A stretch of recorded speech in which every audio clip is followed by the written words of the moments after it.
আসসালামু আলাইকুম, সবাইকে স্বাগতম।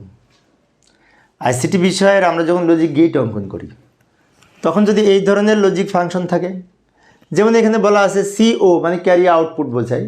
আচ্ছা, সিও সমান এইটা, সিও কেন ব্যবহার করেছি এটা আমরা শিখলে ওই যে ফুল অ্যাডার আছে না, ফুল অ্যাডার 3 বিট যোগ করার বর্তনীকে ফুল অ্যাডার বলে, তাই না? তো ফুল অ্যাডারের দুইটা আউটপুট, একটা এস আর একটা সিও মানে ক্যারি আউটপুট। তো এসের মানটা গতকাল আমি ফাংশন থেকে লজিক সার্কিট করে দেখিয়েছিলাম, আমি অল্প অল্প করে আলোচনা করি। আর আজকে সিও এর যে মান, ফুল অ্যাডারের অর্ধেক কিন্তু এটা। তো না, ফুল অ্যাডারের দুইটা আউটপুট, তো একটা হচ্ছে সিও। এইখান থেকে লজিক সার্কিট কীভাবে অঙ্কন করব, অনেক সময় এরকম প্রশ্নে আসে, আবার এটা ফুল অ্যাডারের সাথেও যুক্ত। তো একসাথে আমরা দুইটা জিনিস শিখতে পারবো। ভালো করে লক্ষ্য করি, প্রথমে দেখবে এখানে ইনপুট কী কী আছে। এ আছে, বি আছে, সি আছে, এ বি সি 3টে ইনপুট। আবার সি নট আছে, বি নট আছে, এ নট, সবগুলোর আবার নট আছে। তা আমরা একটা কাজ করি, এইখানে এ একটা ইনপুট নিলাম, যেহেতু এ নট আছে তা এ নট তৈরি করতে হবে, সেজন্য এর সাথে এখানে নট যুক্ত করে, এর সাথে আমরা এখানে নট যুক্ত করে এ নট বের করে নিলাম। আবার বি একটা ইনপুট নিলাম, বি এর সাথে নট আছে, তাই বি এর সাথে নট যুক্ত করে বি নট বের করে নিলাম। আবার সি একটা ইনপুট নিলাম, সি এর সাথে নট যুক্ত করে সি নট তৈরি করে নিলাম। অর্থাৎ এই যে 6টা লাইন পেলাম, আমরা বলতে পারি A A not, B B not, C C not, এটা তো বলতে পারি।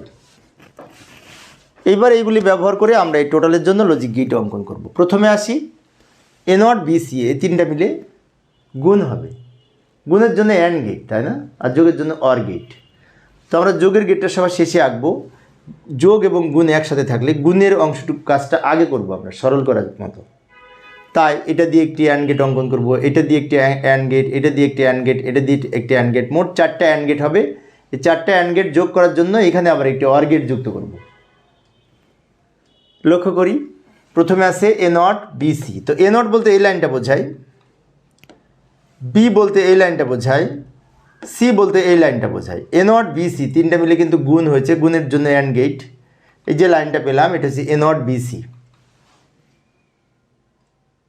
এবার এইটার জন্য A B not C, B not মানে এই লাইনটা, এ হচ্ছে এইটা, বি নট হচ্ছে এইটা, সি হচ্ছে এইটা। এ বি নট আর সি 3টা মিলে আবার গুণ হয়েছে, গুণের জন্য এরকম একটি অ্যান্ড গেট অঙ্কন করব, যার মান হবে এ বি নট সি। এবার এটা আসি, এ বি সি নট, এ হচ্ছে এই লাইনটা, বি হচ্ছে এই লাইনটা, সি নট হচ্ছে সবার শেষেরটা। এই 3টা মিলে কিন্তু আবার গুণ হয়েছে, গুণের জন্য এরকম একটি অ্যান্ড গেট অঙ্কন করব। সবার শেষে এবিসি, নট নাই।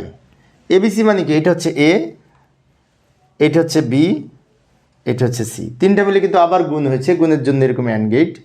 এই যে লাইনটা পেলাম এটা হচ্ছে এবিসি। এইবার এই সবগুলি কিন্তু আবার যোগ হয়েছে, এই যে প্লাস আছে না, তাই সবগুলোর জন্য এখানে একটা অর গেট অঙ্কন করব। অর গেট যোগের কাজ করে, কিন্তু অর গেট তো এখানে এত বড় করে আঁকা যাবে না, আমরা একটু ছোট করে নিই। এই যে এই লাইনটা নিচে নিয়ে আসলাম, এটা উপরে নিলাম, দিয়ে ছোট করে নিলাম, আবার ওইটা নিয়ে আসলাম, 3-4টা মাথায় একসাথে করে নিলাম, 4টা মাথায় একসাথে করে নিলাম। এবার এইখানে আমরা যুক্ত করব কোন গেট? এই যে প্লাসের জন্য অর গেট। অর গেট এরকম চাঁদের ন্যায় বাঁকা,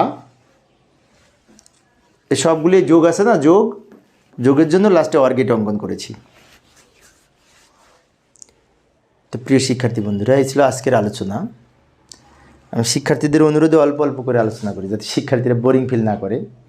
তো আজকের এই অংশের সাথে ওই ফুল অ্যাডারের মিল আছে, কিন্তু ফুল অ্যাডারেও আংশিক শিখতে পারবো আমরা। যখন ফুল অ্যাডার করবো তখন সহজ হবে। তো পরের ক্লাসটি দেখার আমন্ত্রণ রইল। পরিশেষে সবাই ভালো থাকবে এবং সুস্থ থাকবে, এই কামনায় খোদা হাফেজ।